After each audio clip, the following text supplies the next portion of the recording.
So last time I made a video like this, I had a chipmunk, Mr. Squiggles, on my head, shoulders, and everything, but this time I have George, which you can't really see George because he's hiding, but that's George. He's the rooster. He is very curious, and that's why we named him George. So, George has been hanging out in our house, which made Blaine leave, but he's a pretty cool guy. There he is.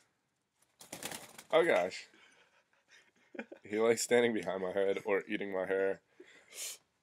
So, anyway, just thought you guys would like to meet George and